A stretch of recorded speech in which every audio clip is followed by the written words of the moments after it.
السلام علیکم ورحمۃ اللہ وبرکاتہ۔ اعوذ باللہ من الشیطان الرجیم، بسم اللہ الرحمن الرحیم۔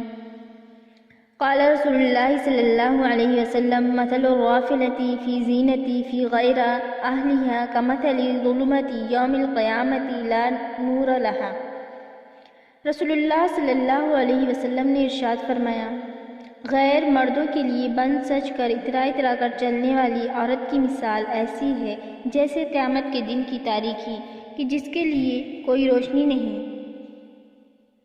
عورتوں کا بن ٹھن کر باہر نکلنا، جسم کی غیر محرموں کے سامنے نمائش کرنا، خود کو شیطان کے حوالے کرنا ہے۔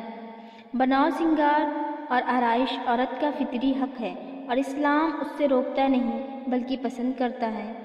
البتہ وہ یہ ہدایت کرتا ہے کہ اس میں فضول خرچی نہ ہو، فخر و غرور نہ ہو۔ یہ سارا بناؤ سنگار صرف اسی کے لیے ہو جس کو خدا کے نام کی برکت سے اپنی زندگی کا ساتھی منتخب کیا ہو اور جس کو راضی رکھنے پر رسول اللہ صلی اللہ علیہ وسلم نے جنت کی خوشخبری دی ہے۔